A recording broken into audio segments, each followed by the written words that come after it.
The temperature in Houston had no business being this cold. 31 degrees was the kind of cold that belonged to Chicago or Minneapolis cities, built to brace for winter, the way you brace for bad news. Houston was not built for this. The palm trees along the Medical Center Boulevard stood stiff and bewildered under a sky the color of old iron, and the few people still moving at 3 in the morning walked fast, with their chins tucked and their hands buried deep in whatever pockets they had. Marcus Webb had worked overnight security at Houston Methodist Children's Hospital for 4 years. He had seen a lot of things on this stretch of sidewalk, fathers pacing the entrance, without ever going inside, mothers sleeping across 2 lobby chairs, because being in a real bed while their child was not felt like a betrayal. He had seen grief take every shape a human body could make, but he had never seen anything quite like this. She was sitting on the 3rd bench from the main entrance, the one partially sheltered by the building's overhang, which meant the wind only caught her from the left instead of straight on. She was not slumped. She was not curled into herself the way people curl when the cold gets serious. She sat upright, spine straight, both feet flat on the ground, with a small composition notebook pressed against her chest, the way some people hold a Bible. Her breath came out in slow, even clouds that disappeared into the night almost before they formed. Marcus approached steadily, giving her time to see him coming. "Ma'am." He kept his voice low, the way you keep your voice low in a hospital, even outside one. "It's 3 in the morning, 31 degrees. The woman looked up at him. Her name was Ruth Elaine Washington, though Marcus had no way of knowing that yet. She was 73 years old, a retired school teacher, with 38 years in Houston's public classrooms behind her. Her face carried the particular dignity that does not come from ease, but from endurance. Her eyes were dark and steady, and they looked at Marcus with a clarity that stopped him mid-sentence. These were not the eyes of someone lost or confused. These were the eyes of someone who knew exactly where she was and exactly why. "I'm fine," she said. "Thank you for checking." Marcus glanced at this notebook pressed against her chest. The cover was black and white, marbled, worn soft. At the corners, the spine cracked and held together with a single rubber band. "Ma'am, I'm going to have to ask you to—" "I'm waiting for visiting hours," Ruth said. Not defensively, just as a fact. "They start at 7. I'll go in then." Marcus stood there a moment longer. He looked at the way she held herself, not like someone with nowhere to go, but like someone who had chosen with great deliberation exactly where to be. He did not call it in.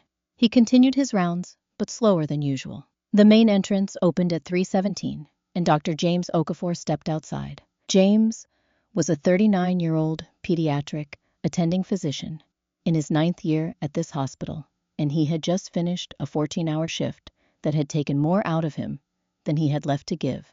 He stepped outside for no particular reason, except that the air inside had started to feel borrowed, and he needed one moment where nothing was required of him. He stood just beyond the entrance, with his eyes closed, and let the cold hit him.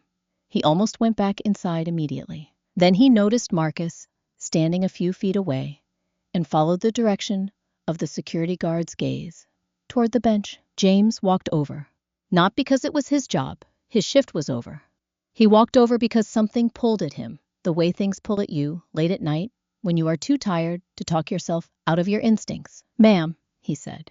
"Are you all right?" Ruth looked up at the man in the white coat, took in the stethoscope around his neck, the hospital badge clipped to his pocket, the particular exhaustion that lives in doctors who care more than is probably sustainable. "I'm all right," she said. "There's a little girl in room 318, 4th floor. Her name is Amara. Can you tell me how she's doing tonight?" James felt something shift in his chest. Room 318. He knew that room. A 7-year-old girl brought in 3 weeks ago, being treated for what the team had diagnosed as a rare cardiac condition. No emergency contacts on file. The nursing staff had noted that the child sometimes called out for her grandmother during the night, but no one had ever appeared during visiting hours. And here was a woman, outside, in 31 degrees. James crouched down so he wasn't looming over her. It felt important in that moment not to loom. "She's resting," he said carefully. "Are you family?" "I'm her grandmother," Ruth said. "I've been raising her since she was 2 years old." He looked at her coat, at the bench, at the plastic bag, tucked carefully beneath the seat, folded with the particular care of someone who could not afford to lose anything. Then he looked at the notebook. "May I?" he asked. Ruth held his gaze for a moment, long enough for him to understand. This was a decision, not a reflex. Then she placed the notebook in his hands. He opened to the first page. The handwriting was careful and deliberate. Each entry dated each one, beginning with a time and a temperature reading. Day 1, fever 102.6. They let me stay 1 hour, she cried when I had to leave.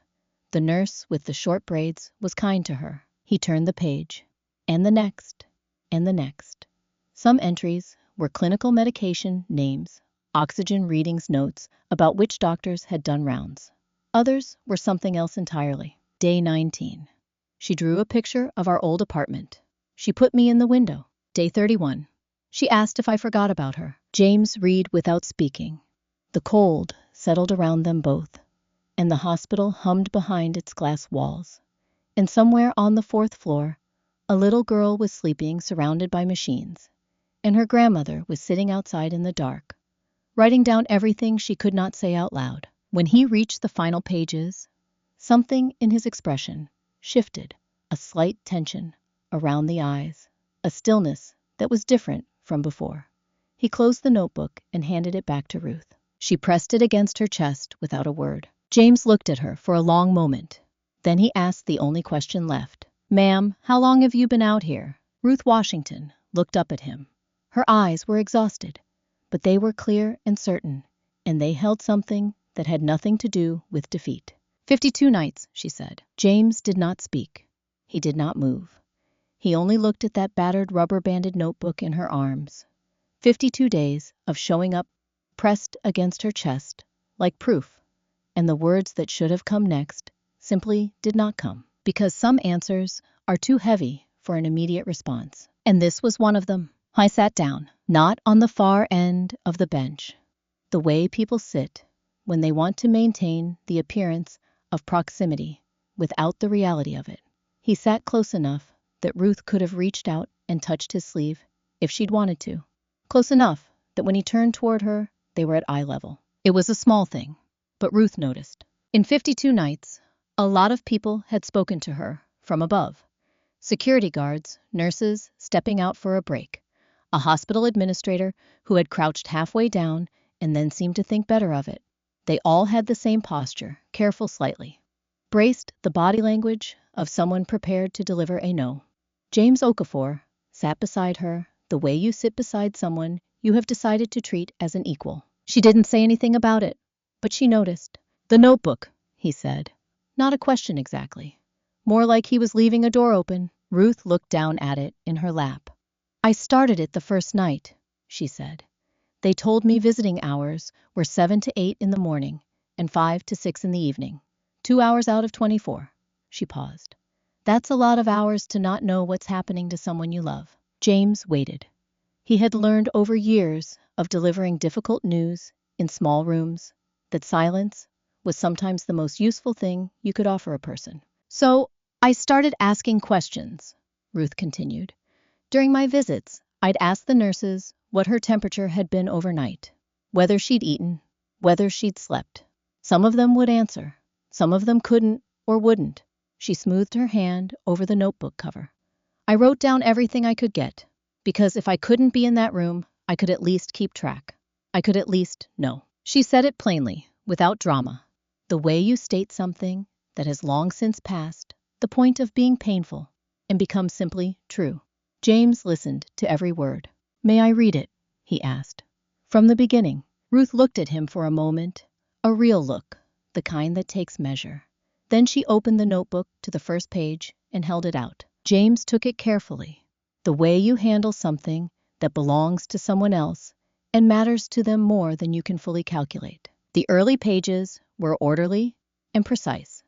Each entry, dated and timed, each one a small portrait of a single day. Day 4, temperature 101.2, down from yesterday. They started a new medication through the IV. Nurse said it might make her drowsy.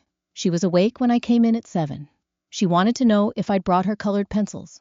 I had. Day 8, Slept better last night, according to the morning nurse. Ate most of her breakfast.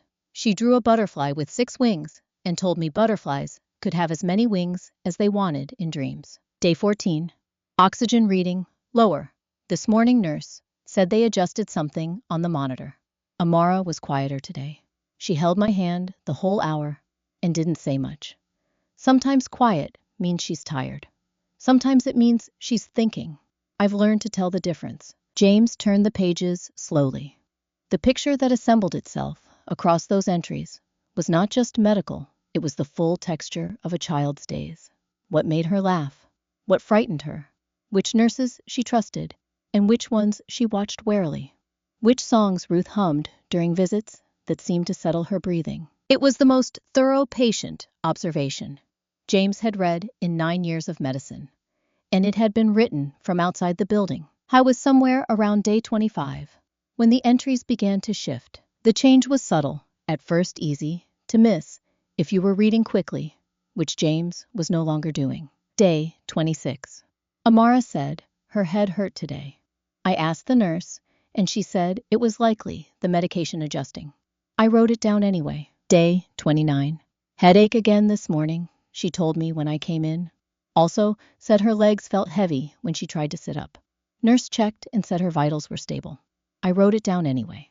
Day 33. She was tired in a way that felt different. Not sick tired. Something else. She couldn't finish her breakfast. Said the smell bothered her. This hasn't happened before. Day 37. Asked the afternoon nurse directly whether the headaches had been noted in her chart. Nurse said she would check. I don't know if she did. Writing it down anyway. Day 41. 3 headaches this week.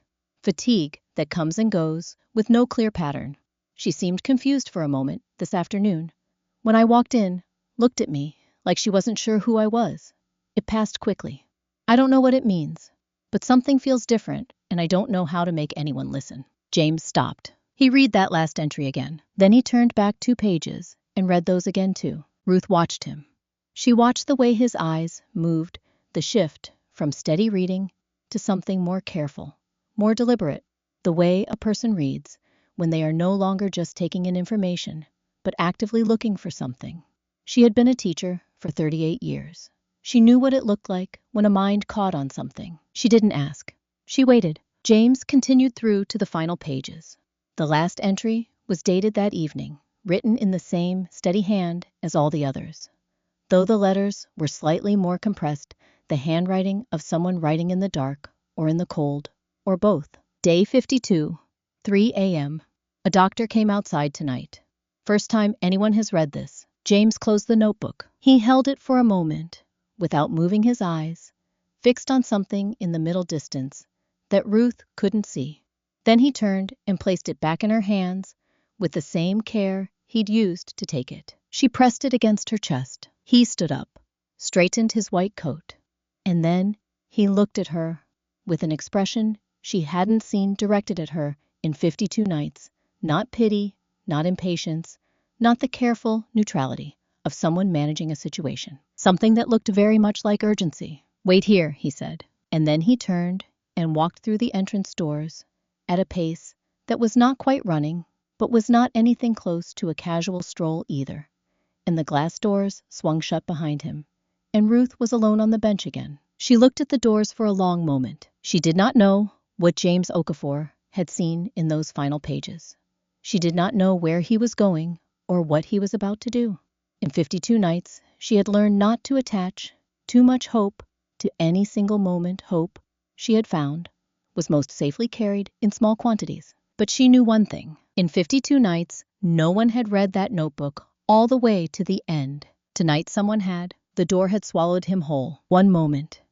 James was there, moving fast through the glass entrance, with that urgency she couldn't quite name. The next, the doors swung shut, and the sidewalk was just a sidewalk again. Cold, concrete, humming streetlights, the distant sound of a delivery truck somewhere on the boulevard. Ruth sat with it. She was good at sitting with things. 38 years in a classroom had taught her that silence was not the absence of something. It was the presence of everything that hadn't been said yet. She had built her entire teaching life around that belief. Read between the lines, she used to tell her students at Jefferson Davis High School in the 3rd Ward, "The words on the page will tell you one thing. What the writer couldn't bring themselves to say will tell you everything else." She had started teaching at 24. Fresh out of Prairie View A&M, with a degree, she had worked 2 jobs to finish. Houston Independent School District placed her at Jefferson Davis, a school the district had been quietly underfunding for years. The building smelled like old floor wax and cafeteria grease, and something underneath both that Ruth eventually identified as potential raw and unpolished, and waiting for someone to take it seriously. She took it seriously for 38 years. She met Earl Washington in her 2nd year, a city maintenance supervisor.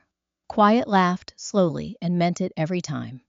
They married on a Thursday afternoon in June, because neither of them wanted a fuss, and they were happy in the way.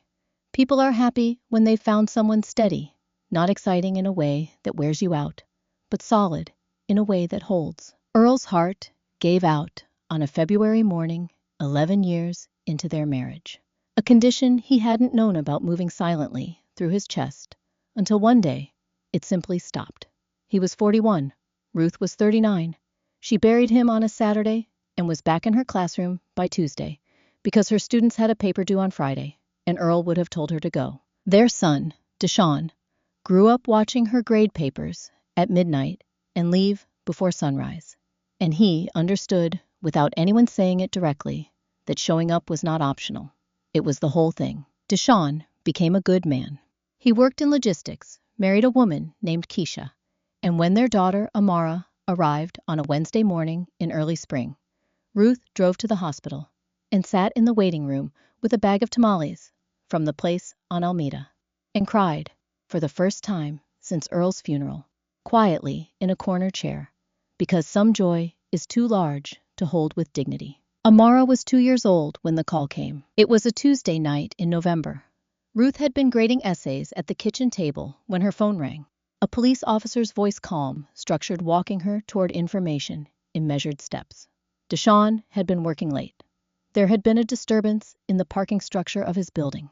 A stray round from a confrontation that had nothing to do with him had found him anyway, the way senseless things find people, without logic, without warning, without any reason that could ever be made to make sense. Ruth sat with the phone in her hand for a long time after. She did not scream. She did not collapse.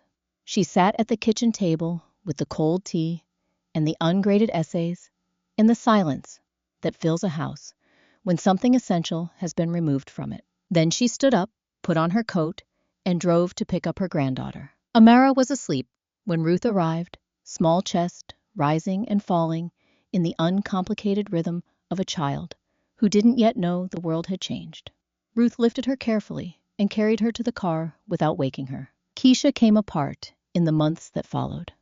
Grief opened doors that led to darker rooms, and the legal consequences that came after meant an 8-year sentence and a daughter without a mother. Ruth drove to a notary at a check cashing place on Westheimer Road and had a single handwritten page signed and stamped, informal, not legally binding, but the best she could manage on a pension with no attorney and no time. It said she would care for Amara until things got better. Things had not gotten better, but Ruth had shown up every day regardless. She looked up now at the 4th floor, the 4th window from the left room, 318, where a small light still burned behind the glass. She had memorized that window on night 1. She had watched it every night for 52 nights, the way sailors once watched a fixed star. Not because the star could see them back, but because having something fixed to look at made the dark feel less absolute. She opened the notebook to a fresh page and uncapped her pen. Night 52. James Okafor. Room 318. Waiting. She capped the pen, looked back at the window. Behind her, the glass entrance doors opened. She turned. James was there, but not alone. Beside him walked a woman in a white coat, younger than James, her hair pulled back in the hasty way of someone who'd done it in under a minute, her eyes carrying the sharp focus of a person woken from sleep and fully alert by the time they'd put on shoes. She held a tablet against her chest and moved with the efficiency of someone who already knew where she was going. Ruth watched them come, through the cold gray of the almost morning. She didn't know who this woman was. She didn't know what James had seen in those final pages that made him move that fast. She didn't know what was coming next. But James Okafor had not come back empty-handed. And after 52 nights, that was enough to make her sit up a little straighter. The on-call room, on the second floor, was not built for comfort. Narrow table, 3 chairs, fluorescent lighting that made everyone look worse than they were, and a whiteboard with someone's half-erased notes still visible in blue marker. At 4:30 in the morning, it felt like the only room in the building where time was moving at full speed. James introduced the woman beside him as Dr. Sarah Chen, the hospital's toxicology consultant, a specialist, whose work lived in the space between what the body showed and what the environment had done to it. She had arrived with the focused energy of someone who had learned over years of middle-of-the-night calls to be fully present before her coffee was finished. Sarah stood at the table and read through the notebook the way James had carefully at first, then more slowly as she reached the later pages. She didn't comment while she read. When she finished, she set it flat on the table, with both hands, the way you set something down when you want to make sure it doesn't move. "Mrs. Washington," she said, "I'd like to ask you some questions about where you and Amara were living before she was admitted." "Of course," Ruth said. "The address in her file shows an apartment in Sunnyside. How long did you live there?" "About 2 years. It was what I could afford on my pension." "Can you describe the tap water? Anything unusual about it?" Ruth thought for a moment. "It ran yellow sometimes, mostly in the mornings, first thing when you turned the faucet on. After a minute, it would clear up. I reported it to the landlord twice." She paused. "He said it was normal for older buildings. Sent someone once to look around. Nothing changed after that." Sarah and James exchanged a look over the table. Brief, barely perceptible. The kind that passes between two people who share a professional vocabulary and have just heard the same word in it. Ruth caught it. She didn't know what it meant, but she filed it away, the way she filed everything carefully for later. "Did Amara drink the tap water regularly?" "We both did. I couldn't afford bottled every day." Ruth said it without apology. "I used it for cooking too. Boiled it first." Sarah wrote something on her tablet, asked 2 more questions about the building's age and the fixtures, then stood. She said she needed to arrange additional lab work for Amara, a specific panel that hadn't been included in the original workup. She said it the way medical professionals say things when they want to convey urgency, without conveying alarm, a skill Ruth, after decades of delivering difficult news to parents at school, recognized immediately. "Is there something wrong with what they've been treating her for?" Ruth asked. "I want to make sure we have a complete picture," Sarah said, which was not an answer. She gathered her tablet, then picked up the notebook. Ruth watched her hands close around it, that rubber-banded record of 52 days, and felt something she didn't entirely name. "I'll need to hold on to this briefly," Sarah said. "I'll take care of it." "Bring it back," Ruth said. "I will." And then she was gone, moving down the hallway with the quiet efficiency of someone with a specific task and not enough time. The room felt larger without her in it. James sat down across from Ruth. He leaned forward with his elbows on the table, and for a moment, neither of them spoke. The fluorescent light buzzed faintly overhead. Somewhere down the hall, a monitor kept its steady rhythm. Ruth looked at him directly. "What do you think is wrong with her?" It was the question she had been carrying for 52 nights, not out loud, not in the notebook, just underneath everything, constant and quiet as a pulse. She had not asked the nurses because she knew they couldn't answer. She hadn't asked the other doctors during her brief daily visits because questions from unverified visitors got soft non-answers and politely redirected attention. But James Okafor had sat beside her on a bench in the cold and read her notebook all the way to the end. That earned him the direct version. He held her gaze for a long moment, working through something she could tell. Not the medicine, the words. How much to say, how to be honest without saying more than the evidence currently supported. "I need to wait for the lab results before I say anything," he said. "That's the truth, not an evasion." Ruth accepted that with a small nod. Then James leaned forward slightly, and his voice dropped just enough that it felt like something said between two people rather than across a table. "But Mrs. Washington, How long did Amara drink that water? The question landed differently than his others had. Ruth felt something shift, a quiet realignment, like a door she hadn't known was closed, swinging open just an inch. She thought about the yellow mornings, the cleared-up afternoons, 2 years of tap water in cereal bowls and soup pots, and the small plastic cup Amara kept by the bathroom sink. Her face did not crumble, but something behind her eyes changed, a flicker of understanding moving through her that had not been there a moment before. She did not yet have the name for what she was beginning to understand, but she understood that it had a name. The lab results would not be back for hours. That was the nature of the specific panel Sarah had ordered: thorough, precise, and slow. James knew this. He had ordered enough of them over 9 years to know that the waiting was not a flaw in the process, but a part of it, and that impatience during that window served no one. He had walked Ruth back to her bench at 5:45 because she had asked to go, and he had not tried to talk her out of it. Some people waited better outside. He understood that now. He stood in the second-floor hallway with a paper cup of coffee that had gone lukewarm somewhere between the machine and his hand, and he looked out the window at the pale beginning of a Houston morning. The sky was doing that thing it does in winter, turning from gray to a washed-out yellow. That wasn't quite sunrise, yet something in between provisional and uncommitted. His mind went, as it sometimes did in the unstructured hours, to his mother. Margaret Okafor had brought her 2 sons to Houston from Lagos.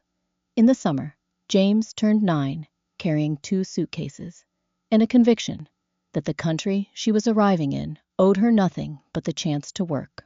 That chance she believed she could handle on her own. She found work at a nail salon on Hillcroft Avenue within 2 weeks of landing. The owner, a Vietnamese woman named Mrs. Nguyen, who had arrived in Houston 20 years earlier with her own 2 suitcases, recognized something in Margaret's bearing and gave her a chair without much ceremony. Margaret worked that chair for 11 years, 6 days a week, sometimes 14 hours a day, coming home with the chemical smell of the salon embedded so thoroughly in her hands that it became for James simply the smell of his mother, the smell of someone who showed up. She was not a woman who complained. She was not a woman who explained herself.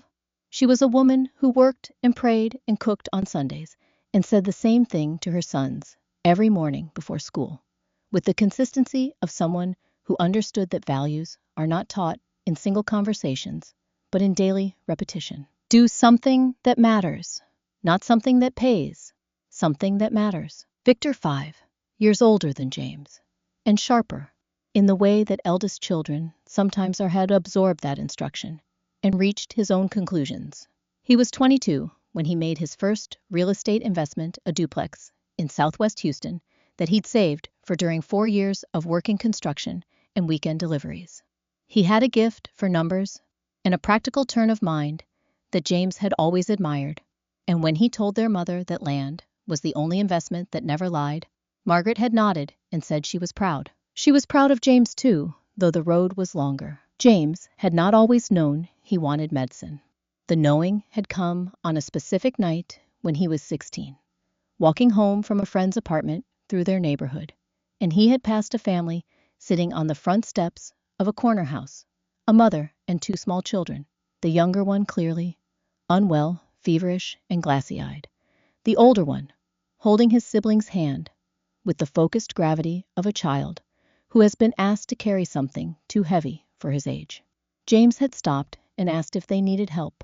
The mother had looked at him with an expression he had never forgotten, not hopeless, but navigating a very specific kind of exhaustion, the kind that comes from knowing what you need and understanding that getting it requires more than you currently have. They couldn't afford the emergency room, she said.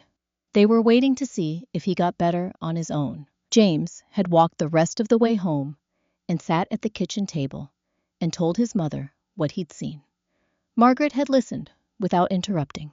When he finished, she put her hand, still faintly, chemicals still warm on the side of his face, and said the words he had carried into every room he'd worked in since. Heal people who look like us, James. The ones the system is too busy to see. I had become a doctor because of a boy on a front step and a mother's hand on his face.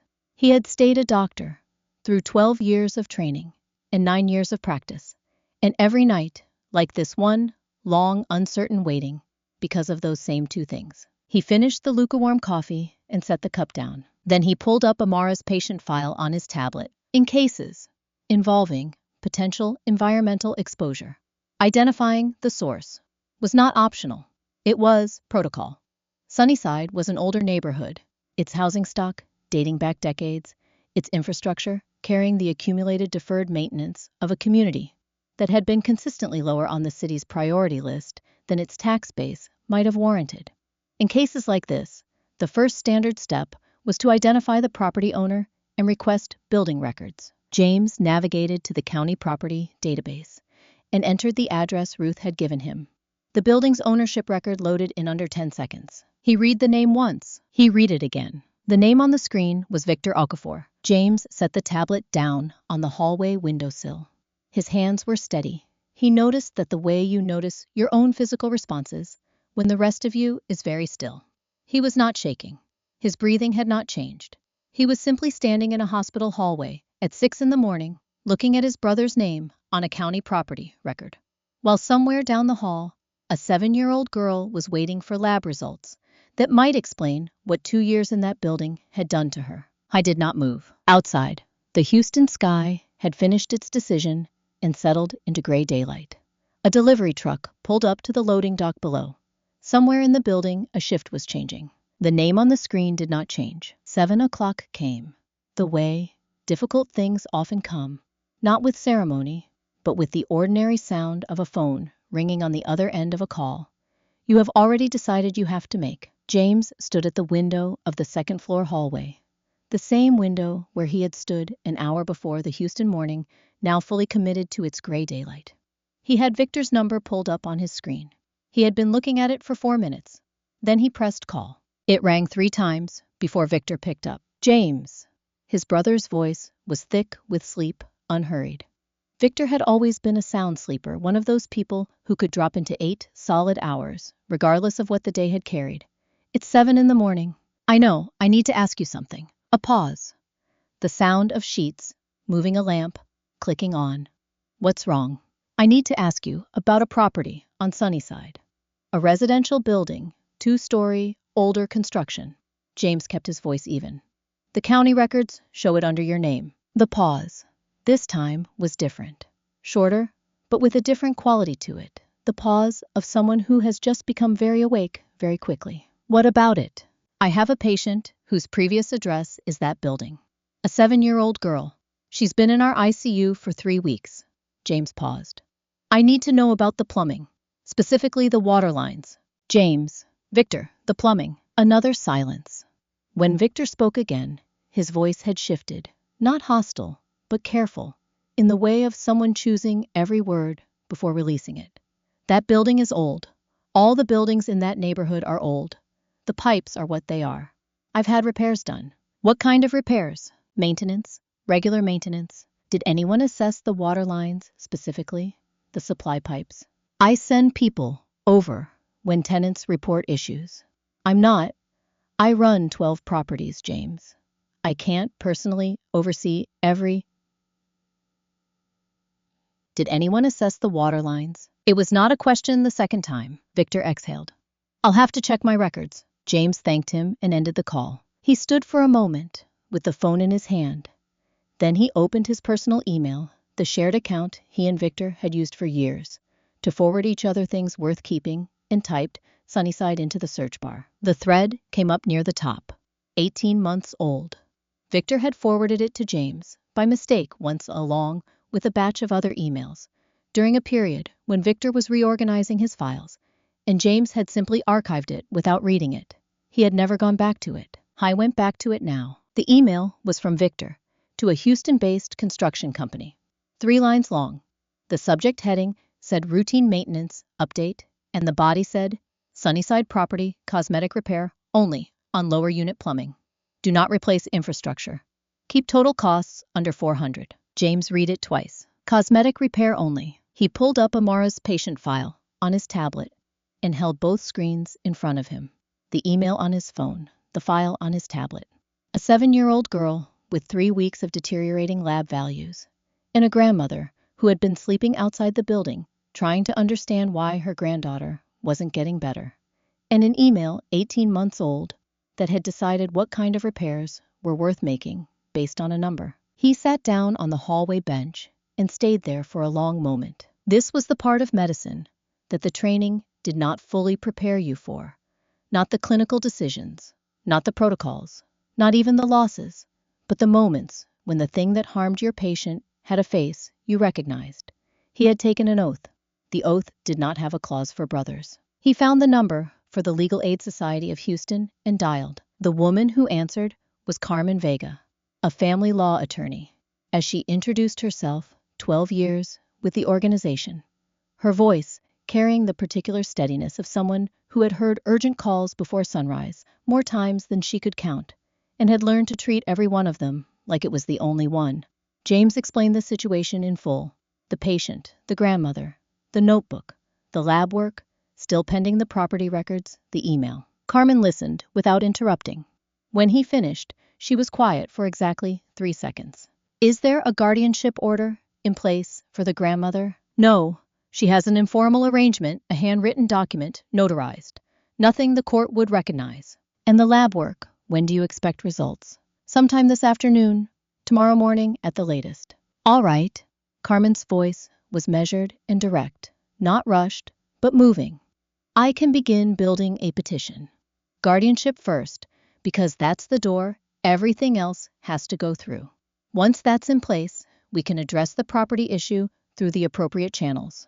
A brief pause. Does the grandmother know any of this yet? James looked down the hallway toward the stairwell that led to the main entrance. No. Then we need to tell her, Carmen said. And we need to tell her before someone else does. James ended the call, stood up, and took the stairs down to the main floor. He pushed through this front entrance into the cold morning air and turned toward the third bench from the door. It was empty. He stopped, looked left along the sidewalk, then right, then up instinctively, though he wasn't sure why. Ruth was not on the bench. She was 20 feet away, standing at the side entrance to the building, the one with the glass panel that looked directly into the corridor leading to the pediatric floor. She had both hands pressed flat against the glass, her forehead almost touching it, her eyes fixed on something beyond the door that James couldn't see from where he stood. She was looking up at the 4th floor, at the window of room 318. James stood on the sidewalk and watched her. For a moment, this woman, who had driven through grief and poverty and 52 nights of cold, to stand exactly here, pressing her hands against every door the building put between her and her granddaughter. He walked toward her. She heard him coming before she saw him. Not his footsteps, the cold, morning swallowed sound, but the particular shift in the air that happens when someone moves toward you with intention. Ruth kept her hands flat against the glass for one more moment, then lowered them slowly and turned. James stopped a few feet away. He looked at her hands, the impression they had left on the cold glass, already fading, and then at her face. She was watching him with the same steady attention she had given everything for 52 nights, waiting, ready. He did not ease into it. He had learned over years of difficult conversations in small rooms that people who had already endured a great deal did not need to be cushioned. They needed the truth delivered straight, with enough respect to assume they could handle it. I need to tell you something, he said. It's going to be a lot. I'd like you to let me get through all of it before you respond. Ruth nodded once. Hein told her everything. He started with what Sarah had noticed in the notebook, the pattern in the later entries, the specific combination of symptoms that had made her want a different set of lab results. He explained in plain language what those symptoms could point toward. He told her about the standard protocol for environmental cases, identifying the source, tracing the exposure, and how that had led him to pull the property records for the Sunnyside building. He told her the name on those records. He watched her face when he said it. It did not change. Not a flinch, not a flicker. Ruth Washington received the name of his brother, the same way she appeared to receive everything fully, without flinching, filing it somewhere inside herself for processing later. He told her about the email. 3 lines. 18 months ago. Cosmetic repair only. do not replace infrastructure. He told her about Carmen Vega, and that he had already called her, and that she was on her way. When he finished, the morning sat between them for a moment. Ruth was quiet. Not the quiet of shock she had moved past, the kind of shock that steals your voice a long time ago. It was the quiet of someone organizing what they had just received, placing each piece in its correct position before responding. Then she asked the only question she had. Will she be okay if they treat it right? James had expected anger. He had expected grief, or fear, or some version of the controlled collapse that people allow themselves when the information finally becomes too large to contain.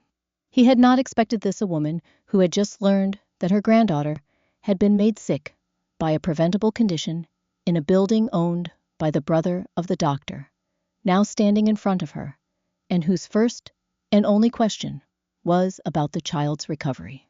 If we start the right treatment in time, he said. Yes, the prognosis with proper intervention is good. Ruth nodded. She reached out and placed her hand over his, briefly, firmly, the way you place a hand on someone's arm when you want them to understand something without making a speech about it. Then that's the only thing that matters right now, she said. James looked at her hand on his for a moment. Then he nodded. Carmen Vega arrived at 8:15, moving through the hospital entrance with a canvas bag over one shoulder and the efficient stride of someone who had already been working for an hour before she walked through the door. She was in her early 40s, with close-cropped hair and reading glasses pushed up on her forehead, and she shook Ruth's hand with the directness of someone who did not believe in warming up slowly when there was work to be done. The three of them found a quiet corner of the family waiting area on the second floor, a cluster of chairs away from the few other people in the room, close enough to speak without being overheard. Carmen spread her legal pad across her knees and began. She asked Ruth the same questions a court would ask. In the same order, a court would ask them: caregiving, history, duration, documentation, the informal custody arrangement. Ruth answered each one without hesitation, the same way she had answered Sarah's questions about the apartment.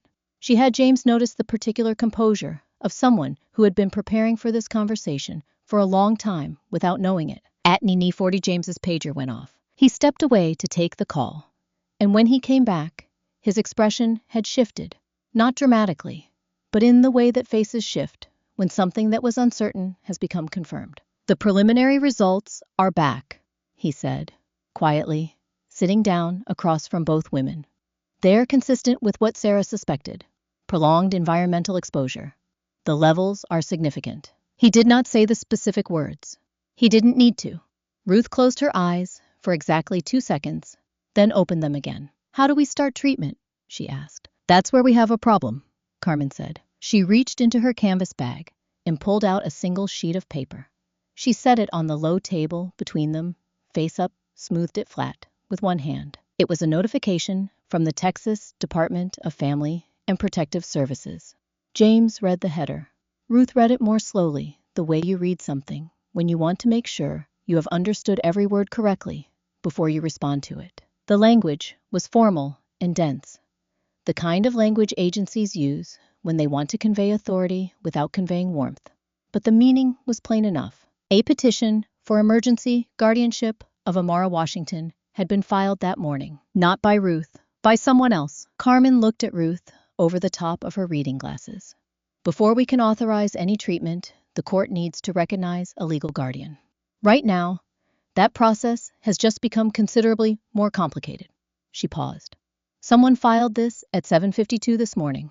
Do you have any idea who might have done that? Ruth looked at the paper for a long moment. Then she looked up, and her eyes were steady and clear, and carried in them the particular resolve of a woman who had already survived the worst thing that could happen to her, and understood on a level that required no explanation that she was not done yet. No, she said. But it doesn't matter. She picked up the paper and held it the same way she held everything that mattered. Tell me what we need to do. Carmen set her legal pad down and folded her hands on top of it. The petition was filed by a woman named Gloria Simmons, she said, 62 years old, Amara's paternal grandmother. Ruth absorbed this without visible reaction. She owns her home outright in Sugar Land, retired with pension and investment income that clears the court's financial threshold. No criminal history. Direct blood relationship through Amara's father. Carmen paused. Her documentation is complete. Yours is a handwritten agreement from a check-cashing notary. I know what mine is, Ruth said quietly. Then I want you to understand what we're facing. Carmen's voice was not unkind, but it was direct. On paper, Gloria Simmons is exactly what the court looks for. Stable housing, verifiable income, documented relationship. If this goes to a standard hearing, the judge will look at both files side by side. She let that sit for a moment. The notebook is our strongest asset. But the other side will argue that caregiving documentation, written on a bench outside a hospital, is not equivalent to a formal guardianship structure. Ruth looked at the notification on the table. Steadily, without turning away. What do we do first? She asked. We file for emergency temporary guardianship today, before anything else moves. I'll cite the medical urgency Amara needs treatment authorization quickly. That gives us the fastest path to a hearing. Carmen picked up her pen. But I want you prepared for the fact that Gloria Simmons has every legal right to make this claim. Then we make sure the court understands the 52 nights, Ruth said. They worked through the morning and into the afternoon. Ruth, answering questions, signing forms, providing names and dates that turned a human story into a legal document. At 2:30, James came to find them. There was a woman at the information desk, he said, asking about room 318. They found her in the main lobby. Gloria Simmons stood at the information desk in a wool coat, the color of dark burgundy, holding a leather tote in one hand and a folder of papers in the other. She was 62 trim, with silver threading through her hair, and the posture of someone who had spent decades presenting herself carefully. She was speaking to the desk attendant in a measured voice when Ruth came around the corner. The two women saw each other at the same moment. Gloria's eyes moved from Ruth's face to her worn coat, to the plastic bag Ruth carried everywhere, because it held everything she could not afford to lose. Something shifted in Gloria's expression, not recognition, but recalibration. A swift, private adjustment to a situation that was not what she had expected. Mrs. Simmons, Carmen said. I'm Carmen Vega. I represent Mrs. Washington. Gloria looked at Ruth. You're the grandmother, she said. You're Ruth. I am, Ruth said. They found a quiet corner, 4 chairs around a low table. Carmen sat to one side. James remained near the wall, present, but at a remove. Gloria set her folders on the table, but did not open it. I want you to know I'm not here to cause harm. Amara is my son's daughter. A pause that carried real weight. My son passed 2 years ago. I've been trying to find out where she was for months. When I heard she was here, she stopped, looked at her hands. I didn't know about you. I didn't know your situation. How long have you known Amara? Ruth asked. A handful of times, Gloria said. And the honesty of it, the willingness to say it plainly, was the first thing about her that Ruth recognized as genuine. Her father and I were not close in his later years, but she is still his daughter, and I am still her family. So am I, Ruth said. Not as a challenge, as a fact. Outside the lobby windows, the afternoon had gone flat and overcast. Gloria looked at her folder, at her leather tote, at the careful preparation she had brought, and then back at the woman across from her, who had slept outside this building for 52 nights without any of it. They told me at the desk you've been here every day, Gloria said. Since she was admitted. Every day, Ruth said. And every night. Silence. I didn't know, Gloria said. 3 words. Quiet and plain, carrying something that sounded less like an excuse and more like a reckoning. Ruth looked at her, not with anger, not with the bitterness that 52 nights in the cold might have earned her. Now you do, she said. A beat passed between them. Ruth moved her chair slightly, making room at the table. Gloria looked at the space. Then she sat down. Carmen's phone buzzed. She glanced at the screen, and something in her expression shifted. Brief controlled the look of someone absorbing unwelcome news and already calculating responses. It's Victor Okafor's attorney, she said. She looked at Ruth, then at James. They've filed a motion to have the notebook declared inadmissible as evidence. The lobby hummed around them. Near the entrance, a child laughed at something ordinary. The sounds of a place where extraordinary things were happening just out of sight. Gloria looked from Carmen to Ruth. What notebook? She asked. Carmen read through the motion. without changing her expression, which was itself a kind of answer. When she finished, she set it flat on the table and looked up. "Gloria," she said, "to answer your question, the notebook is a 52-day record Mrs. Washington kept of her granddaughter's condition. Daily entries, temperatures, medications, behavioral observations, symptom changes. It was the notebook that led Dr. Okafor to request the additional lab work." She paused. Victor Okafor's attorney is now arguing that this document has no legal standing as evidence because it was created by an individual with no verified guardianship status. Gloria looked at the motion, then at Ruth. "That's the record you kept from outside?" "Yes," Ruth said. Gloria was quiet for a moment. Then she said, "That's the most important document in this room, and they want to throw it out." It was not a question. Carmen nodded once. "That's what they want." The attorney laid out the rest of it efficiently, the way she laid out all difficult information without softening it, but also without dwelling on it longer than necessary. Victor's attorney had filed on two fronts simultaneously. The first was the motion against the notebook. The second was a formal challenge to Ruth's petition for emergency guardianship, citing her lack of stable housing, unverifiable income, and the absence of any court-recognized custodial documentation. The hearing had been set for 8 o'clock the following morning. That was the good news. Carmen said the court had recognized the medical urgency and expedited the schedule. The less good news was that 8 o'clock was 14 hours away. Ruth listened to all of this, with her hands folded in her lap and her eyes on Carmen's face. She had the quality James had noticed over the past several hours of someone who processed information by going very still rather than by moving. It was the stillness of concentration, not of fear. Across the table, Gloria Simmons had been quiet since Carmen finished speaking. She was looking at the folder she had brought, the careful, complete court-ready documentation she had assembled before walking through the hospital doors that afternoon. She looked at it for a long moment. Then she pushed it across the table toward Carmen. "Tell me what you need from me," she said. Carmen looked at the folder, looked at Gloria. Something shifted in the attorney's expression. Not surprise, exactly, but a recalibration. The look of someone who has just been handed a resource they hadn't fully counted on. "Your documentation establishes a verified blood relationship to Amara," Carmen said carefully. "If you're willing to submit a supporting statement, not a competing petition, but a statement confirming Mrs. Washington's role as Amara's primary caregiver, it carries legal weight the court can't easily dismiss." "Write it up," Gloria said.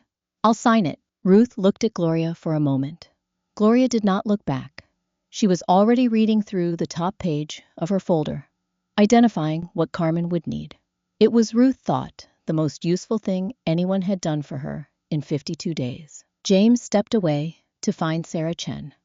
She had been expecting the call, had in fact already begun drafting a formal written confirmation of her clinical findings, the kind of document that translated a physician's medical judgment into language a courtroom could work with.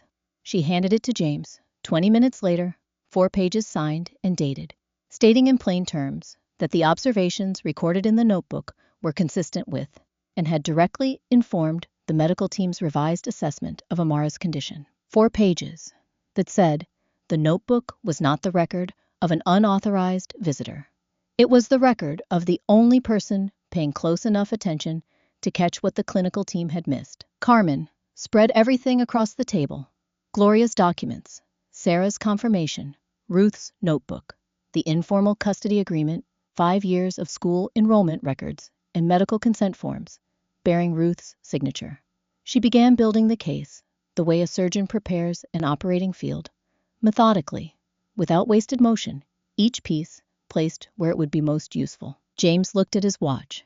3:47 in the afternoon. Sarah's confirmation helps significantly, Carmen said, writing without looking up. Gloria's statement removes the competing petition, which simplifies the hearing considerably. The notebook motion is still a problem. We'll need to argue it on the floor tomorrow morning. She turned a page. The medical clock is the part that concerns me most. James nodded.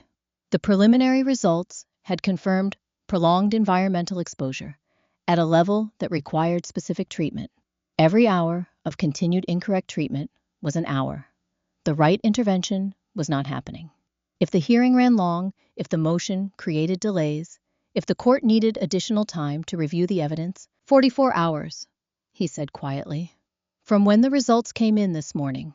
That's the outer limit for starting the correct protocol before we're looking at the possibility of neurological damage that doesn't fully reverse. The room was quiet for a moment. Carmen looked at the clock on the wall, then back at her legal pad. We have until 8 a.m. tomorrow, she said.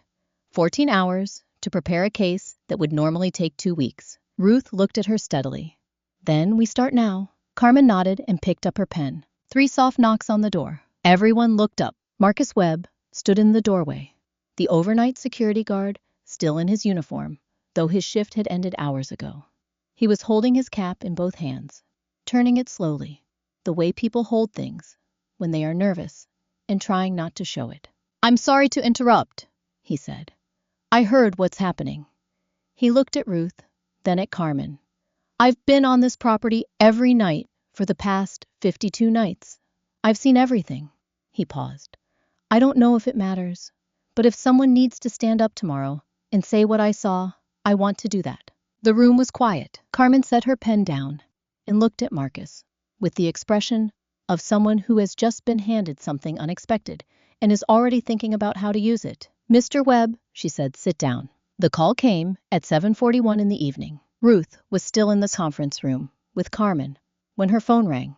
The hospital's internal system routed outside for family notifications. She picked up on the first ring. The nurse spoke briefly. Amara had been awake for 20 minutes.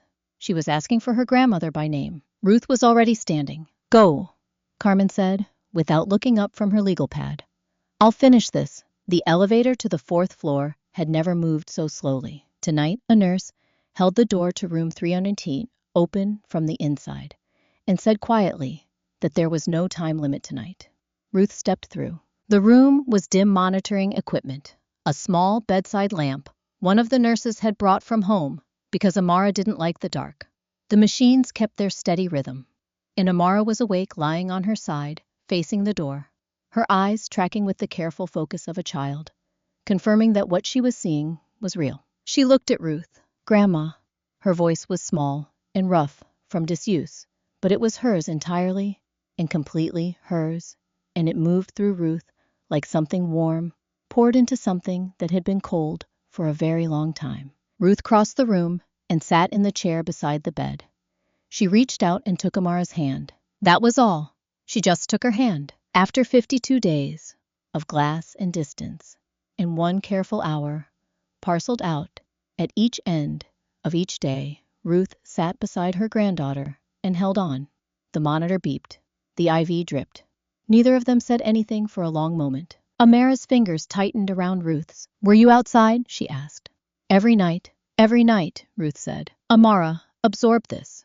Then her brow shifted the small furrow she made when retrieving something specific. Grandma, do you remember when I told you about the water before? At the apartment? Ruth looked at her. Tell me what you remember. The kitchen water. I told you it tasted funny. Like metal. Amara paused. You wrote it down. I saw you write it down. Ruth reached into her bag and took out the notebook. She turned to page 31, the entry from 3 weeks before.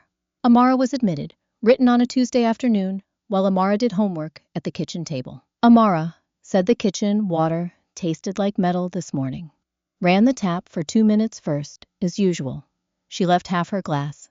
Said her head hurt after breakfast. Advil helped. Writing it down. She had written it because she wrote everything down. She had not known in that moment that the sentence would matter. She had not known it would become 52 days later, the piece that completed a picture no one had been able to finish. She showed the page to Amara. You're right, she said. I wrote it down. Amara looked at the page, then back at Ruth. I told you, she said simply. Carmen had slipped into the room quietly a few minutes after Ruth. She sat near the window with a small notepad, writing down Amara's words gently, without drawing attention to what she was doing. A child's memory offered freely without prompting, the kind that carried its own weight, precisely because no one had asked for it. After a while, Amara's eyes grew heavy. Her grip on Ruth's hand loosened, but didn't let go. Ruth began to hum. She wasn't sure When she started the same low, unhurried melody she'd hummed during every visiting hour morning for 52 days. Something without a name, just a sound her own grandmother had made when Ruth was small and needed settling. On the monitor, above the bed, the number reading 108 began slowly to move. 104, 99, 94. It settled at 91, the steadiest reading in weeks. In the doorway, James stood with his hands in the pockets of his white coat and watched. He did not go in. He did not reach for the chart or check the monitor or do any of the things his training had made automatic. He stood in the doorway of room 318 and watched a grandmother hum her granddaughter back toward stillness, and the number held at 91, and the room was quiet in a way that felt like something other than waiting. He had spoken to Victor twice today. He had read that email a dozen times. He had carried the weight of what tomorrow's hearing might or might not accomplish in the 44-hour clock that did not care about any of it. But standing here in this doorway, I exhaled, slowly, fully, the way you breathe out when something you have been bracing against has, at least for this moment, stopped pressing. His phone buzzed at 10 o'clock. James was in the break room, on the second floor, sitting with a cup of coffee he hadn't touched when the message came through. No name, just a number he recognized, and 4 words, "I'm in the parking lot." He sat with it for a moment. Then he put on his coat and went downstairs. The hospital's main parking structure was half empty at this hour, the overhead lights casting the kind of yellow that made everything look slightly underwater. Victor's car, a black sedan newer than anything their mother had ever driven, was parked near the far wall, engine off the interior. Dark, except for the pale glow of a phone screen. James walked over and got in the passenger side. Victor looked older than the last time James had seen him in person, which had been Thanksgiving 4 months ago, at their mother's kitchen table in Southwest Houston. He was 44 broader through the shoulders than James, with their father's jaw and their mother's eyes, watchful, and right now, carrying something in them that James had not often seen there. Neither of them spoke for a moment. The parking structure hummed around them. Somewhere in the building, above a door, opened and closed, the ordinary sounds of a place running on its nighttime skeleton. "I'm not here to ask you to do anything," Victor said finally. His voice was low and even. "I just needed to, I don't know. I needed to be somewhere near this." James didn't respond. Victor looked at his hands on the steering wheel. "You remember that apartment on Dunleavy when we first got here? Mama, me, 2 rooms and a bathroom with a faucet that ran brown for the first 30 seconds every morning." "I remember," James said. "She never complained about it. She just ran the tap and waited for it to clear and made our breakfast like it was normal. Because to her, it was normal. That was just what you dealt with when that was what you could afford." Victor paused. "When I bought the Sunnyside building, I thought about that apartment. I thought, I'm going to provide housing that people can actually afford in this city. That was the whole idea." James was quiet. He had heard versions of this story before Victor's origin narrative, the one that explained his choices as a natural extension of where they had come from. There had always been truth in it. That was what made this moment difficult. "The repairs," James said. "I know." Victor's jaw tightened. "I told them cosmetic. I thought older building, older pipes, everybody's dealing with the same infrastructure in that neighborhood. I didn't think—" He stopped. Started again. "I didn't know the levels were that high. I swear I didn't know that, James." James looked at him for a long moment. Victor held his gaze. Not the way someone holds your gaze when they're performing sincerity, but the way someone holds it when they need you to decide what you believe. James turned and looked out the windshield. Through the open end of the parking structure, he could see the side of the hospital building. 4 floors up, a single window showed a faint warm light, the lamp from room 318, the one the nurses had brought from home, because a 7-year-old girl didn't like the dark. He thought about his mother. Not the Margaret of the story he had told himself 100 times, the Margaret of the nail salon, and the sacrifices, and the words he carried into every room he worked in. He thought about the specific Margaret of a Tuesday morning when he was 12, when he had come home from school, to find her sitting at the kitchen table with an envelope in her hands and an expression on her face that he had not fully understood until much later. A bill. Something they couldn't cover. She had sat there with it for exactly the amount of time she needed to, and then she had stood up, put it in a drawer, and started making dinner. She never let the weight of what was hard keep her from doing what was necessary. Heal people who look like us, James. The ones the system is too busy to see. There's a 7-year-old girl up there, Victor, James said quietly. He did not look away from the window. She drank that water every day for 2 years. The parking structure was very still. Victor said nothing. He looked at the steering wheel. He looked at his hands. He looked at the faint light in the 4th-floor window, in the way that people look at things they cannot fix and are only beginning to understand they cannot look away from. Then he reached forward and started the engine. He didn't say goodbye. He didn't say anything. He pulled out of the parking space slowly and drove towards the exit, and James watched the taillights until they disappeared around the corner and the structure was quiet again. He got out of the car. The night air was cold, not the shocking cold of 3 in the morning 2 days ago, but the steady, settled cold of a Houston January that had decided to stay. James stood in the empty parking space and looked up at the hospital building. Room 388's window still held its small warm light. He heard footsteps behind him. Marcus Webb was standing near the building entrance, still in his security uniform, his cap in his hands. He had been there, James realized, or had arrived at some point during the conversation. Long enough to have seen Victor's car. Long enough to have understood something of what had passed. They looked at each other across the width of the parking lot. The yellow overhead lights hummed between them. Marcus Webb gave a single small nod. Not a greeting, not a question. The nod of a man who had made up his mind about something and wanted the person across from him to know it. Steady, deliberate. The kind of gesture that costs something to make and is offered anyway. James held it for a moment, then he nodded back. Amara had fallen back asleep by 9:30. Ruth knew the difference now between the sleep that came from exhaustion and the sleep that came from something closer to peace. The way the small body settled differently against the mattress. The way the breathing evened out without that faint undercurrent of effort that had been there for weeks. This was the second kind. Ruth sat in the chair beside the bed and listened to it and did not move. At 11 o'clock, there was a soft knock at the door. Ruth looked up. Gloria Simmons stood in the doorway, still in the dark burgundy coat, though she had her leather tote over her shoulder. Now, instead of the folder of legal documents, she looked at Ruth, then at Amara, then back at Ruth, with an expression that asked permission without words. Ruth gestured to the chair on the other side of the bed. Gloria came in quietly, the way people move in rooms where someone is sleeping.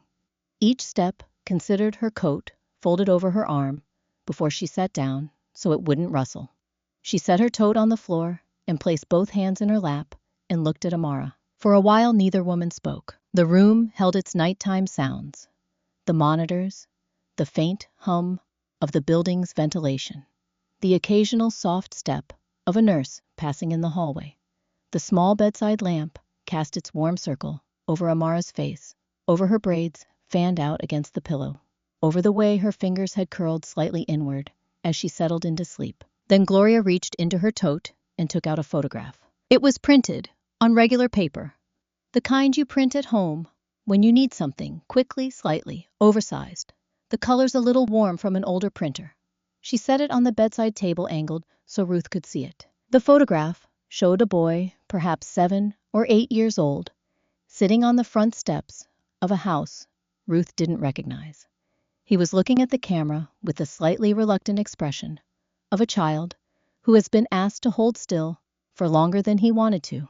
Gloria stood behind him, her hands on his shoulders, younger by 20 years, and smiling with the unguarded fullness of someone who doesn't know they're being captured at one of the best moments of their life. Ruth looked at the boy's face, then she looked at Amara. It was the eyes, the particular shape of them, wide set, with a slight downward tilt at the outer corners that gave the face, even in repose, a quality of thoughtfulness. Ruth had looked at those eyes every day for 5 years and never known where they came from. She had assumed Deshawn. She had never thought to look further back. She has his eyes, Gloria said. Her voice was barely above a whisper, not because she was being careful, but because some things are naturally said quietly. She does, Ruth said. Gloria kept her gaze on Amara. His name was David. He went by Davy until he was about 12 and decided that was a little kid's name. A small pause waited with the particular tenderness of a memory that has been handled many times. He never quite figured out who he wanted to be, but he was kind. That was always there. Ruth thought about Deshawn, about his steadiness, his patience, the way he had moved through the world without making noise about it. 2 fathers, Amara would never know. 2 sets of eyes she carried without understanding why. She's going to want to know about him someday, Ruth said. I know. Gloria glanced at her. I'd like to be the one to tell her, if that's all right. It's more than all right, Ruth said. They sat with that for a moment. The particular ease of 2 people who have stopped performing for each other and arrived, without quite deciding to, at something closer to honesty. Gloria spoke about David's small things, the kind that don't make it into obituaries, but are what a person actually was. The way he burned every grilled cheese he ever made, but kept making them anyway. How he'd called Gloria every Sunday morning, for years, not for any reason, just to talk. How he had cried at Amara's birth with the pure, uncomplicated joy of someone who hadn't yet learned to be embarrassed by that kind of feeling. Ruth listened. She offered what she could in return. Amara, at 3, naming every stray cat in the neighborhood. Amara at 5, deciding that butterflies were just flowers that had learned to move. Amara, last spring, making Ruth a birthday card that said, in careful first-grade letters, "You are my favorite person in the whole entire world, and also the universe." Gloria laughed at that one, softly, so as not to wake anyone, but genuinely. Ruth's phone lit up on the table, Carmen's name on the screen. She stepped to the corner of the room and kept her voice low. The paperwork was complete. Gloria's supporting statement had been filed. Sarah Chen's medical confirmation was in. The hearing was set for 8 o'clock. Ruth needed to be at the courthouse on San Jacinto by 7:30, which meant leaving the hospital no later than 7. Ruth thanked her and ended the call. She stood for a moment in the corner of the room, looking at the 2 chairs beside Amara's bed, one on each side. Both occupied the photograph of a boy on the table between them. She walked back and sat down. 7:30 tomorrow, she told Gloria quietly. Gloria nodded. She already knew. She had her own call with Carmen scheduled for 6. They settled back into the particular silence of the room. Not uncomfortable, not strained, just the natural quiet of 2 people who had run out of things to perform and found that what remained was sufficient. At some point, neither of them could have said exactly when Amara stirred. Not the restless stirring of discomfort, but the slow surfacing of a child, coming up from deep sleep into a room she recognized as safe. Her eyes opened gradually, adjusting to the lamplight, moving from the ceiling to Ruth's face, to Gloria's face, and back again. She looked at both of them for a moment. Then she asked, in the small, straightforward voice of a child, for whom the answer to this question was the only thing that actually mattered right now. "Can you both stay tonight?" Ruth looked across the bed at Gloria. Gloria looked back. It was a different kind of looking than any that had passed between them in the hours since they'd first met in the hospital lobby. Not the measuring look of 2 people in a legal dispute. Not the careful look of 2 strangers trying to read each other's intentions. It was the look of 2 women who had both loved someone this child came from, and both chosen to show up for the person she was becoming. Ruth reached out and took Amara's hand. "We're not going anywhere," she said. She cleaned her shoes in the courthouse bathroom. It was 7:22 in the morning, and Ruth Washington was standing at the sink on the 1st floor of the Harris County Family Court building on San Jacinto Street, pressing a wet paper towel along the side of her left shoe in slow, deliberate strokes. The shoes were black flats, the leather scuffed at the toes, from months of sidewalk and concrete. The paper towel was turning gray. She kept going anyway, because this was what you did when you had nothing else to offer a situation. You made sure what you had was as clean as it could be. The shirt was Diane Torres's, the night nurse, from the 4th floor, who had seen Ruth in the hallway at 6 that morning and asked with the directness of someone who understood what the day required whether Ruth had anything to wear to court. Ruth had said no. Diane had said, "Wait here and come back 10 minutes later," with a white button-down, pressed slightly too large in the shoulders, but clean and whole. Ruth had thanked her and meant it more than the words conveyed. Now, she dried her shoes with a fresh paper towel, straightened up, looked at herself in the mirror, 73 years old, borrowed shirt, cleaned shoes. The same face she had brought to 38 years of first days of school, to Earl's funeral, to the night she drove across Houston to pick up a 2-year-old who needed someone to show up. She had shown up for harder things than a courtroom. She picked up her bag and went to find Carmen. The hearing room was on the 3rd floor, smaller than Ruth had expected. Nothing like the wood-paneled chambers that appeared in televised proceedings. Fluorescent lights, 4 rows of chairs behind a low railing, 2 tables facing the front, a raised bench for the judge, a state seal on the wall that had been hung slightly crooked and never corrected. The room had the institutional neutrality of a space designed to process difficult decisions without editorializing about them. Carmen was already at the left table, her legal pad open, her files arranged with the systematic precision she brought to everything. Gloria sat in the row of chairs behind the railing, dressed carefully, her hands folded. She gave Ruth a small nod as Ruth took her seat beside Carmen. At the right table, the DHS attorney, a compact man in his 50s, named Gerald Pruitt, whose manner suggested he had sat in rooms like this one more times than he could count, organized his own papers without looking up. Beside him, Victor Okafor's attorney, a woman named Linda Marsh, spoke quietly into her phone with one hand shielding her mouth. At 8 o'clock precisely, Judge Patricia Monroe entered. She was in her mid-60s, with silver hair, cut close, and reading glasses on a chain around her neck. She moved to the bench without ceremony, set down a leather folder, and looked around the room once, a single efficient sweep that seemed to take in everything and commit it to memory before sitting down. "We're here on an emergency petition for temporary guardianship of a minor," she said. Her voice was unhurried and clear, the voice of someone who had learned long ago that a calm room moves faster than an agitated one. "I've reviewed the filings. Let's proceed." Carmen presented Ruth's case first. She did not reach for sentiment. She built it the way a careful person builds anything load-bearing from the foundation up. 5 years of school enrollment records, 5 years of medical consent forms, emergency contact designations, a letter from Amara's kindergarten teacher, the informal custody agreement notarized, 52 days of daily entries in a composition notebook that had been confirmed in writing by 2 attending physicians at Houston Methodist Children's Hospital as materially relevant to their patient's diagnosis. She placed the notebook on the table facing the judge and let it speak for itself. Gerald Pruitt presented Gloria's case with equal efficiency, the deed to the Sugarland property, the financial statements, the verified blood relationship, the absence of any legal complications. He was not unkind about Ruth's situation. He simply laid the 2 pictures side by side and let the contrast do the work. James took the stand at 8:45. He spoke carefully and without elaboration, the way doctors speak in legal settings, where precision matters more than narrative.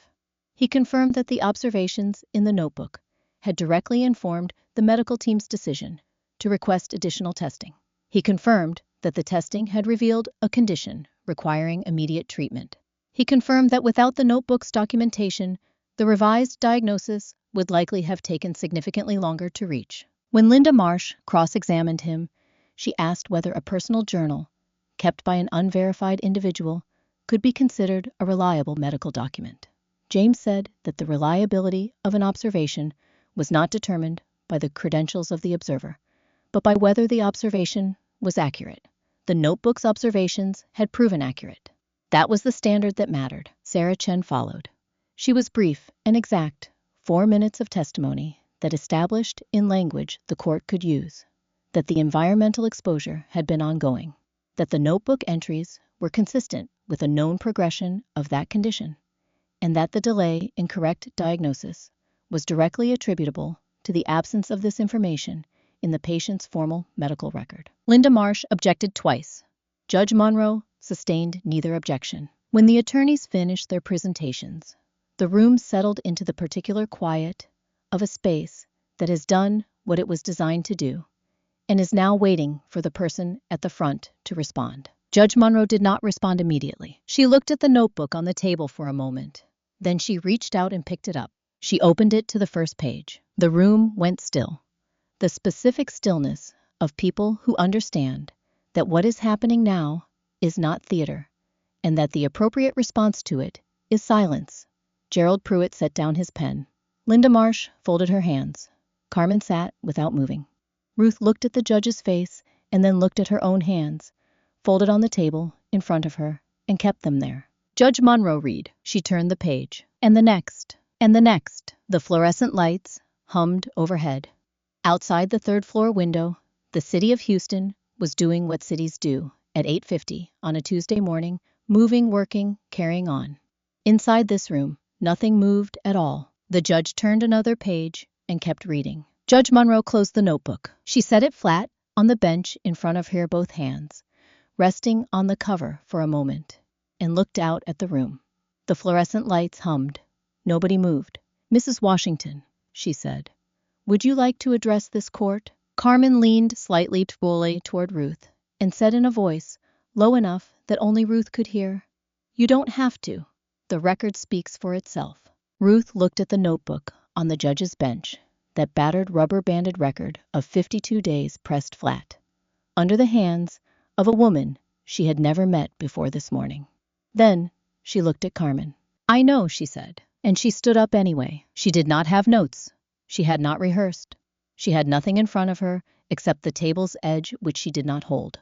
She stood the way she had stood in front of classrooms for 38 years, weight evenly distributed hands at her sides, the posture of someone who had learned long ago that the body communicates before the voice does, and that what it needs to communicate in a room where someone is deciding whether to trust you is stillness. She looked at Judge Monroe. "I don't have a deed," she said.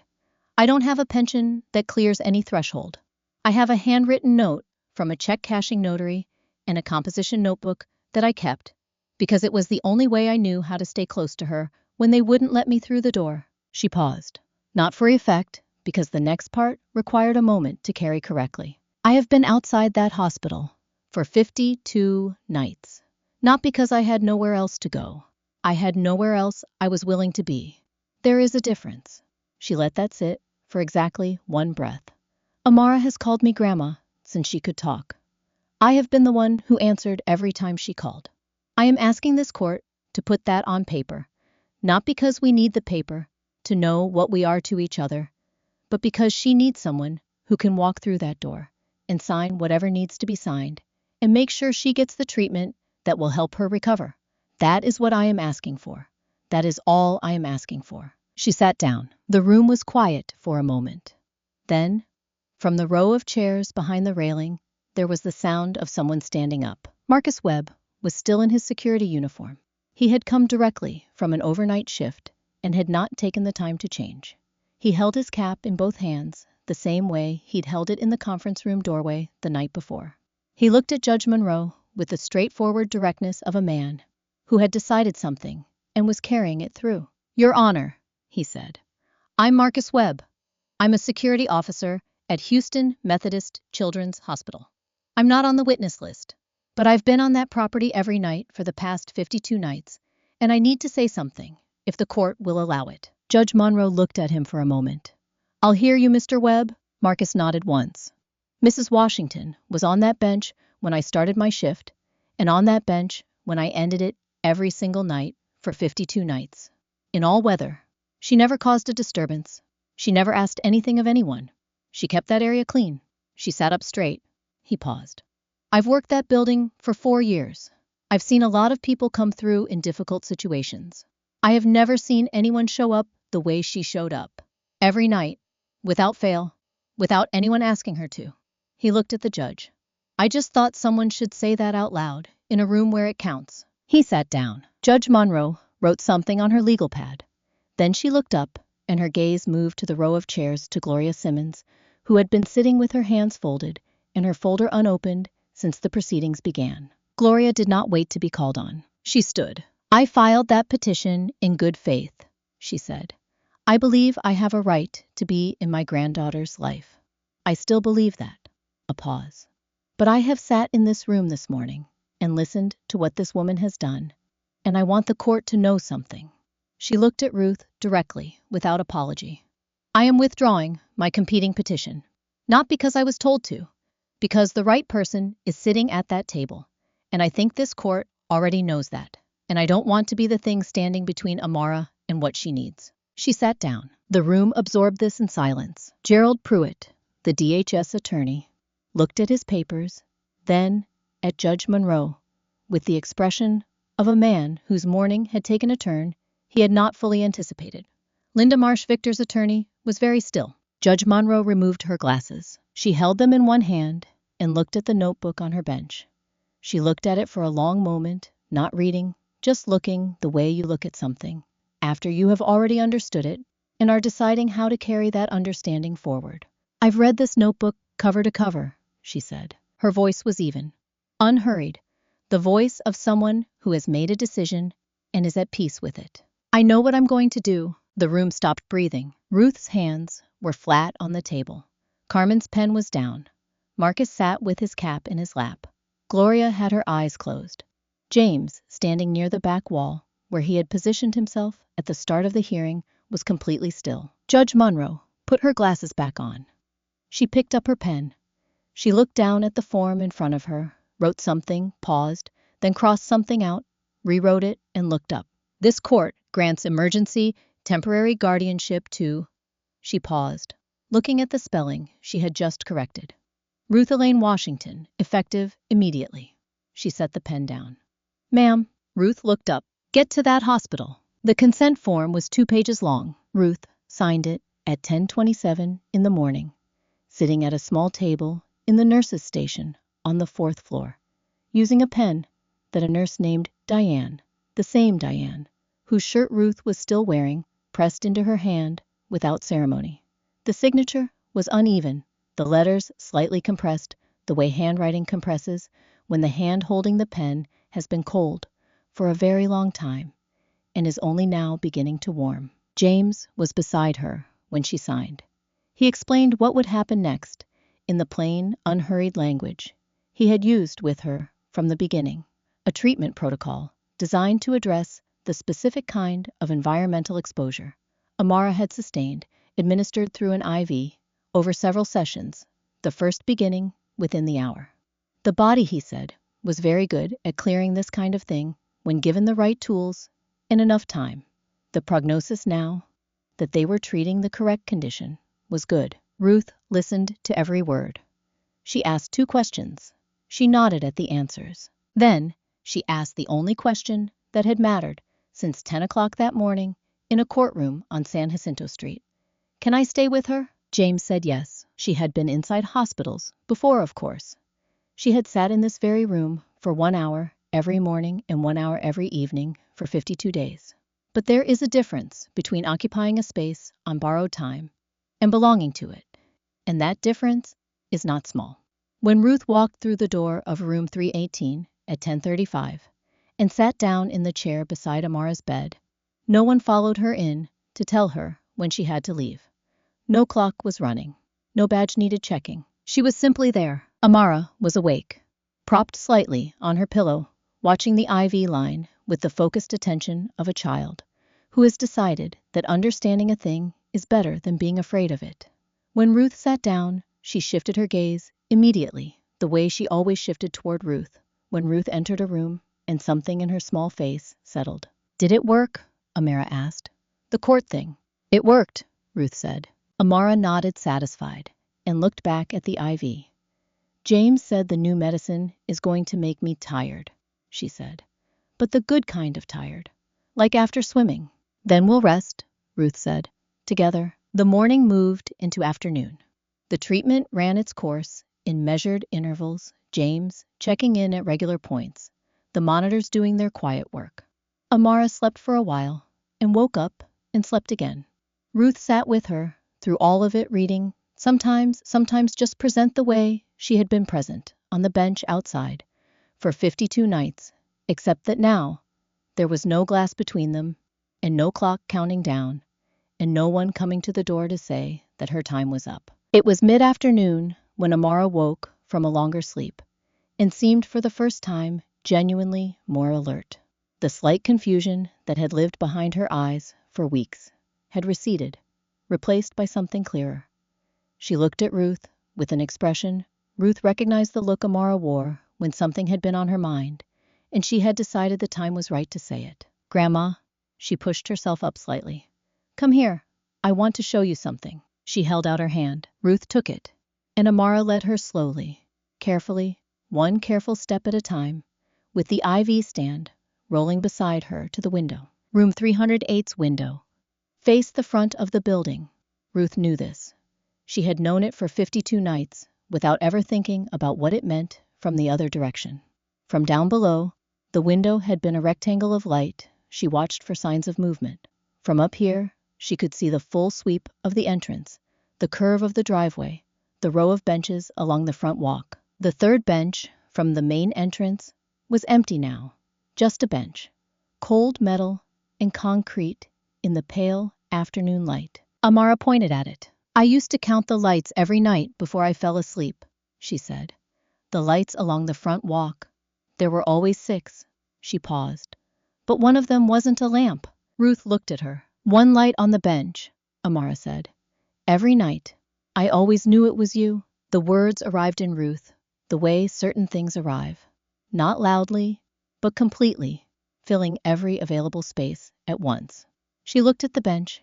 She thought about all the nights she had sat on it, looking up at this window, and about all the nights Amara had been up here, looking down, and about the quarter-inch of glass that had been between them and the things that quarter-inch had and had not been able to separate.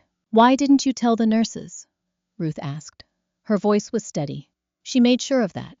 "They could have let me in." Amara was quiet for a moment. She looked at the bench with the particular expression she wore when she was choosing her words carefully. An expression she had gotten, Ruth had always thought, from Deshawn. "The first time I told them I wanted you," she said, "a nurse came in and closed the blinds." She said it simply, without accusation, the way children report facts that adults have not yet processed. She said it would help me sleep, but I couldn't sleep after that. I kept thinking, what if I say something again, and they take away the one light I had left? Ruth did not speak. She looked at the empty bench below. She looked at the window she was standing at. She thought about a 7-year-old girl, counting lights in the dark, every night, protecting the one that mattered by staying quiet about it, carrying that small act of preservation alone for 52 nights, because she had learned early and correctly that the wrong words to the wrong person could cost you something you could not afford to lose. Ruth turned from the window. She sat on the edge of the bed, and she opened her arms, and Amara came into them carefully, on account of the IV line, but completely in the way that children come into the arms of the person they have been waiting for. Ruth held her. For a long moment, she held her and did not make a sound. Then, something shifted, some last wall that had been load-bearing for 52 days and was no longer needed, and Ruth Washington, who had not cried at her husband's funeral, or her son's, who had not cried during eviction, or the shelter, or the car, or any of the 52 nights on the bench, began to cry. Not quietly, not carefully, not the kind of tears that can be managed and contained and composed away before anyone notices. The kind that come from somewhere below composure entirely, from the place where a person has been holding everything up for so long, that when the holding is finally actually over, the release is not gentle. Amara tightened her arms around her grandmother's neck and did not say anything. She just held on. 6 months give a place its personality. Ruth Washington had learned that in 38 years of teaching how a room starts to feel like yours, not when you move in, but when you stop noticing the small things. The way the kitchen light flickers once before it holds, the creak in the hallway's third board, the coffee mug she never puts away because it lives on the counter now, the way things live somewhere when they belong. The apartment on Beaumont Street in Houston Heights wasn't large. 1 bedroom, a sleep sofa in the living room that Amara barely used, because most nights she drifted off in the bed next to Ruth anyway. But the windows faced east, and every morning the light came in flat and golden, the way it only does in Texas in late spring. And Ruth had stopped closing the blinds weeks ago. She didn't need to close blinds anymore. The notebook hung on the wall, beside the kitchen table, sealed in a simple black frame that Amara had helped her pick out at the dollar store. Ruth had opened it to page 52 before framing it, night 52. James Okafor, room 318, waiting. So that was the page anyone could read from across the room. Amara sometimes stood in front of it before school, not reading, just looking the way you look at something that explains where you came from. The Earl Washington Family Access Program had launched in February, 4 months after the hearing. James had called Ruth before the press release went out. "I needed you to hear the name before anyone else," he'd said. She hadn't spoken for a long moment. Earl had been gone 11 years. He'd never seen Amara take her first steps, never heard her laugh, never sat at a kitchen table with his granddaughter and watched her eat cereal with the focus of someone solving a serious problem. The program carried his name into every Houston hospital corridor, now a standing policy, ensuring that family caregivers, without formal documentation, could access emergency housing referrals and legal aid within 24 hours. 4 families had used it in the first month alone. Marcus Webb had been promoted to head of security operations at Houston Methodist Children's in March. His first official act in the new role was submitting a 12-page revision to the visitor access policy, grounding it in language that treated family presence as part of patient care, not a logistical inconvenience. The policy passed without a single objection. He'd texted Ruth a photo of the signed document with no caption.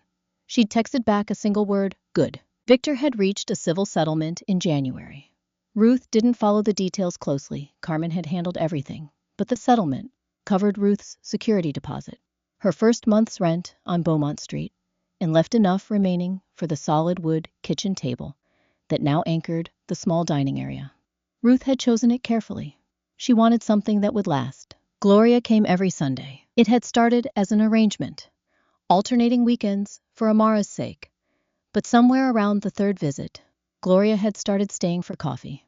Now she arrived at 10, brought pan dulce from the bakery on Airline Drive, and sat at the kitchen table talking about nothing important for 2 hours, while Amara moved between rooms, doing whatever 7-year-olds do when they think no one is watching.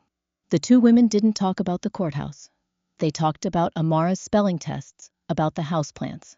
Gloria couldn't keep alive about a television show they'd both started watching separately, and somehow ended up watching together on Sunday afternoons. It wasn't a friendship yet, but it was something that had the shape of one. On a Tuesday morning in April, after Amara had left for school, and the apartment was quiet, Ruth sat at the kitchen table with the notebook in her hands. Not the framed one, the original, which she kept in the drawer beneath the silverware. She hadn't opened it since the day she'd framed the copy. She opened it now. She read from page 1. The entries came back slowly, the way the early ones always do, mechanical, careful, the handwriting of someone who didn't yet know what she was building. Day 1. Amara's temperature 101.4. Nurse said normal post-op fluctuation. She read through the pages where the worry sharpened, through the pages where her hand had steadied, through the entries she'd written in the dark on the bench, pressing the pen hard enough to leave impressions on the next page. She read to page 52. Then she picked up the pen. She wrote slowly, the way you write something you want to get exactly right. Day 53. We are home. She closed the notebook, set it on the table, left her hand resting on the cover for a moment. From down the hall came the sound of small feet hitting the floor. Amara appeared in the kitchen doorway, hair loose, one sock, on expression deeply serious. "Grandma, I'm hungry." Ruth Washington looked up, and for the first time in 52 nights, for the first time since the bench, the cold, the glass door, the courtroom, the window, she smiled. Not a polite smile, not a relieved smile, the kind that starts somewhere behind the eyes and takes its time getting to the rest of your face. "Sit down," she said. "I'll make eggs." 3 years changes the way a child holds a pencil. Amara Washington sat at the second desk in the 3rd row of Ms. Patricia Allen's 4th grade classroom at Hartman Elementary, pressing her pencil to paper with the kind of concentration that made her tongue press to her bottom lip. Around her, 22 other 9-year-olds were doing the same. Heads down, pencils moving, working through the assignment Ms. Allen had written on the board in green marker that morning. Write about your hero. Tell me why. Most of the class wrote about their mothers. 2 boys wrote about NFL quarterbacks. 1 girl wrote about a veterinarian she'd seen on YouTube. Amara Washington wrote about a notebook. Not the person who kept it, the notebook itself. She wrote about how it had 52 pages of entries before it had anything else. How each page had a date and a temperature and a list of small things. What she ate, how long she slept, what made her laugh, what made her cry.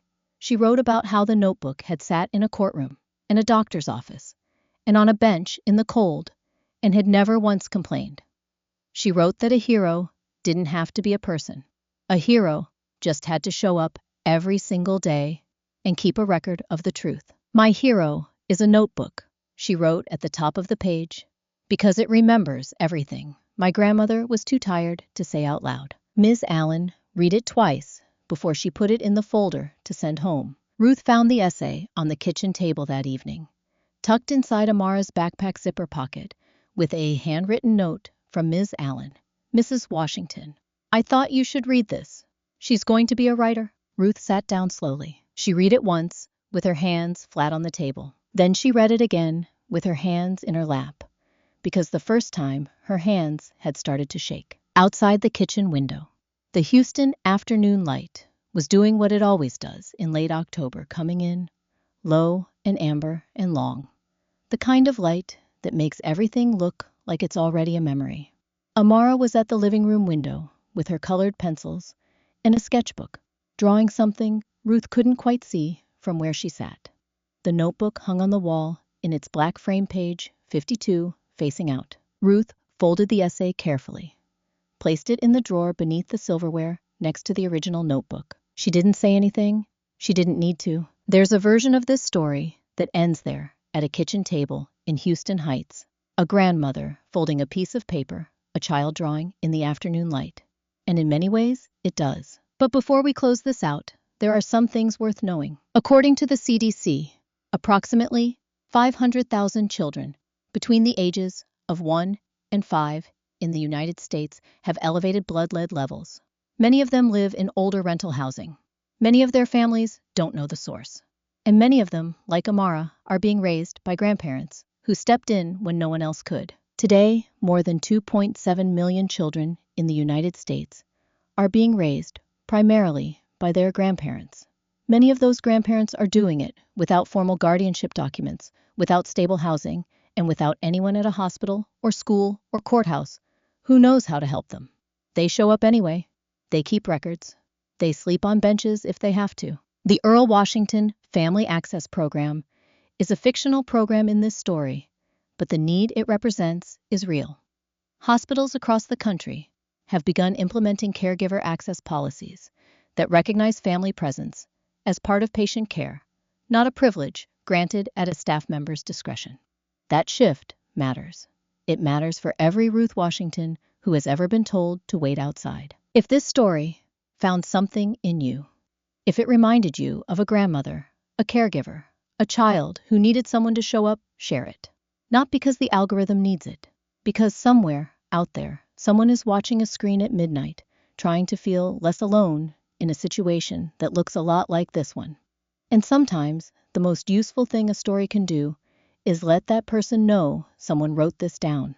Someone kept the record. You're not invisible. If you want to see more stories like this one, stories that take real issues and make them feel human, subscribe. Leave a comment below telling me about someone in your life who kept showing up when they had every reason not to. I read every single one. And if you know someone raising a grandchild, a niece, a nephew, someone doing it quietly, without recognition, without the right paperwork, share this with them. Not as a message, just so they know someone sees them. The afternoon light in Houston moves fast. By the time Ruth washed her coffee mug and dried her hands and walked to the doorway of the living room, Amara had filled half a page of her sketchbook. Ruth stood at the edge of the room, and looked the way you look at something you almost lost. The drawing was of a bench outside a building at night. One small figure sitting upright in the dark, holding something to her chest. Amara hadn't looked up yet. She was still working, adding a window above the bench, a light on in the room behind it, her tongue pressed to her bottom lip, her pencil moving carefully, the way you move when you're trying to get something exactly right. Ruth leaned her shoulder against the doorframe. She didn't say anything. Some things don't need to be said. They just need to be kept.